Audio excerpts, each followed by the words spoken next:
bakunzi bikiganiro cy'ijambo ry'umunsi, reka ndabaramutse mbifurize umunsi mwiza w'amahirwe. Uyu munsi ubabera umunsi w'umugisha. Ndafite ijambo rigufi ku buzima bwanyu rivuga ngo Imana iguhuze n'umuntu ukeneye guhura nawe mu buzima. Imana iguhuze n'umuntu ukeneye guhura nawe. Hari igihe Imana iguhuza n'umuntu ugasanga mu by'ukuri avuga ngo Mana ndagushimiye ko uyu muntu wamushize mu nzira yanje, ndagushimiye ko uyu muntu wamushize mu nzira yanje. Ndakwifurije ngo Imana iguhuze n'umuntu ukeneye guhura nawe. Haleluya. Hari ibyo wifuza, hari umuntu ukeneye. Bene data, umuntu hano kugira ngo ndoke icyo ndonko no munsi. Hariho umuntu nkeneye. Hariho umuntu nkeneye. Ndagusengeye ngo nawe Imana iguhuze n'uwo muntu. Reka dusome mu gitabo cy'Abami igice cya 5 umurongo wa mbere. Mwumve rino jambo. Namani umugabisha w'ingabo z'umwami w'Isiriya yaratonye kuri shebuja, kandi yari umunyacubahiro kuko ariwe uhoraho yariha inganje yatuma Abasiriya banesha. Yari umuhizi w'inkomezi ariko yari umunyamibembe. Bavuze hejuru, yari umunyacubahiro, Imana yamuha kunesha, yatuma Abasiriya banesha ariko yari umunyamibembe. Umurongo ukurikira. Kandi Abasiriya bari baragiye kunyaga mu bitero muko kunyaga, banyaga umwigeme mutoya mu gihugu cy'Abisiraheli. Araheza acororokera muka Namani. Bukeye abariya inabuja ati icomba databuja, akaja kuvugishwa n'Imana Abayisamariya yomukiza iyo mibembe yiwe. Nuko Namani aja kubarira shebuja ati umwigeme yavuye mu gihugu cy'Abisiriya yavuze atya gutya. Bavandimwe, Namani yari afite byose, ariko Namani ariyo connection yakeneye. Agakobwa gato banyaze kinyagano gatashe mu rugo rwiwe, kafashe umugore we ngo aramwitegereza, abona ko Namani arwaye. Abwira nyirabuja ngo uyu databuja yoje iwacu i Samariya, hariho umuntu wamukiza imibembe.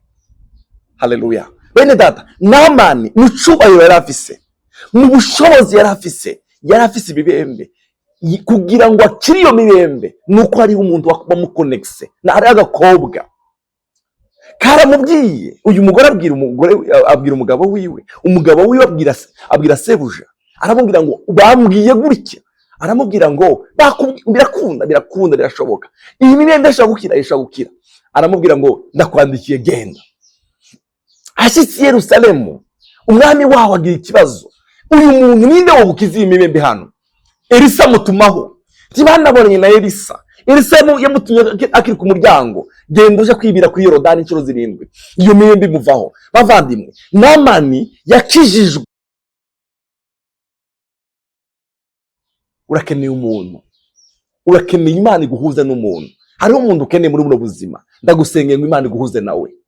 Hari igihe uhura n'umuntu akaguha orientation nziza, ariko kandi ndagusengeye ngo Imana ikurinda abantu babi. Hari igihe umuntu uhura n'umuntu mubi akagukuramo Imana, ari igihe abagenzi babi, ariko ndakwifurije ngo Imana iguhuze umuntu mwiza mu buzima. Haleluya. Ndakwifurije guhura n'umuntu muzima mu buzima bwawe.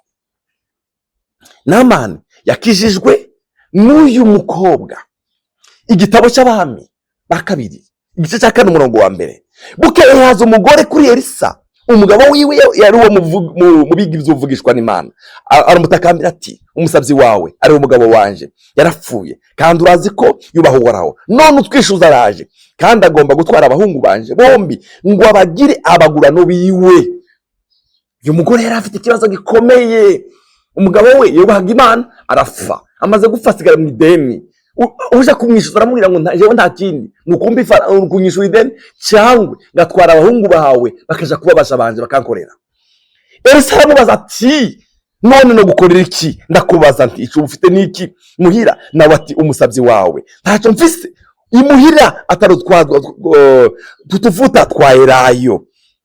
Aramwishura ati genda urabe ibyo utira mu babanyi bawe bibiri gusa, kandi ntutire bike, uheze winjire mu nzu wiyugarane mwe n'abana bawe, ayo mavuta uyasuke muri ibyo bintu byose, ikintu cyose uko cyuzuye urahabe aho gitereka. Mureke mbabwire, uyu mugore yagize umugisha guhura na Elisa. Hari igihe uhura n'umuntu ubuzima bwawe bugahinduka. Uyu mugore bari baje gutora abana biwe. Haleluya. Mukundwa, reka nkwifurize ngo nawe ubinyishuye abandi abandi bagira umugisha ku bwawe, abandi banezerwa ku bwawe. Abibwiye Elisa yari umukozi w'Imana, aramubwira ngo ufite iki? Mfite utuvuta twa elayo, genda utire ibintu kandi tutire bikeya. Uyu mugore bari baje gutwara abana be, munumve neza, ngo baje kuba abagurano, ariko mu gitondo kimwe yabaye umugwiza atunga amavuta, quartier yose kaza kurangura amavuta iwe. Amen. Bene data, Imana iguhuze n'umuntu ashobora kukubera inyishu. Imana iguhuze n'umuntu ashobora kukubera inyishu. Amen.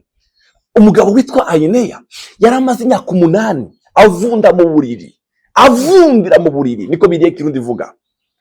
Petero ageze iwabo, haleluya, ngo asanga amaze imyaka 8, aramubwira ngo Ayineya we, vyuka, umwami Yesu aragukijije. Uwo mwanya arahaguruka. Bakundwa, hari igihe Imana iguhuza n'umuntu, ikibazo romana imyaka 8 kikarangira, ikibazo romana imyaka 20. Haleluya, ndakwifurije ngo Imana iguconnecte n'umuntu wingira akamaro mu buzima bwawe. Petero na Yohana bagiye gusenga mu gisi cya gatatu cyakoze n'intumwa, bagiye gusenga basanga umuntu yaramaze imyaka aho kwirembo y'urusengero. Baramubaza ngo mutabasaba amafaranga. Petero avuga ngo ifaranga ntazo dufite, ariko dufite turagiguha mu izina rya Yesu Kristo. Abo bantu bagenda n'izina rya Yesu. Imana iguhuze n'umuntu mu buzima bwawe. Hari abantu banenda kwifuriza guhura nabo. Umuntu wa mbere, umuntu ashobora kuguhuza n'abandi. Hari igihe umuntu, Imana iguhuze n'umuntu ashaka kuguhuza n'umuntu. Urashaka kuba ufite ikintu, ukeneye ikintu, udafite inzira, ariko umuntu akakubwira ngo je kiro kintu singishoboye, ariko naka aragishoboye. Umuntu ashobora kuguconnecta n'abandi. Haleluya. Imana iguhuze n'aba bantu. Umuntu wa kabiri, Imana iguconnecta n'umuntu afite ingabire, impano. Hari igihe umunyempano, ingabire ishobora gukiza ubuzima bwawe. Hari igihe rino jambo ndiko ndavuga ndiko ndakoresha impano Imana yampaye, ishobora gutabara ubuzima bwawe. Haleluya. Ingabire ni ikintu gikomeye cyane. Imana iguhuze n'umuntu afite ingabire, ariko ushobora n'umuntu wabuze ikintu gukora, ugabona n'umuntu afite afitemo ingabire, ugasanga ubuzima bwawe burahindutse. Imana iguhuze n'umuntu afite ingabire kuri icyo kintu wifuza. Haleluya. Ikintu cya gatatu,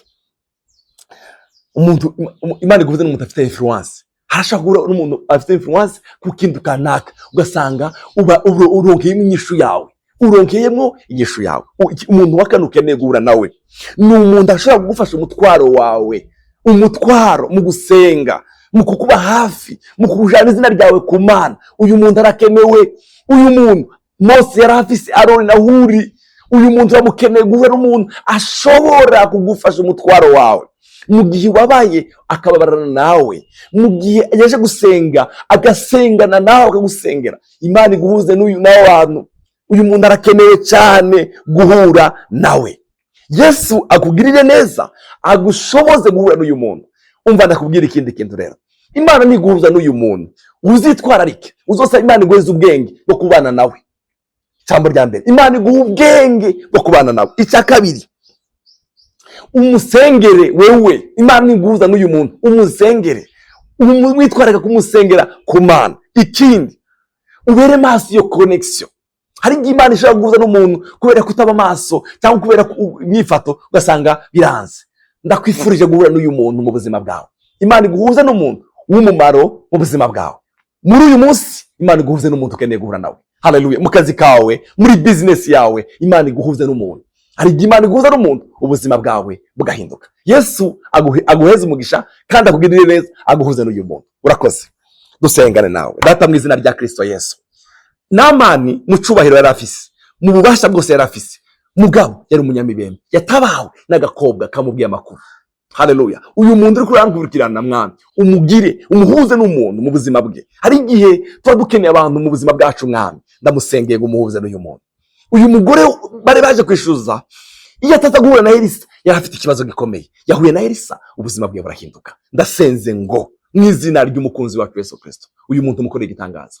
Uyu muntu umukorere igitangaza. Umuhuze n'umuntu yifuza guhura nawe mu buzima. Mana, hariyo abantu bahuye n'abantu, ubuzima bwabo bwarahindutse. Urakoze cyane. Icubahiro kibe cyawe mu izina rya Kristo Yesu. Amen. Umwami Yesu aguhuze n'umuntu w'umumaro mu buzima bwawe.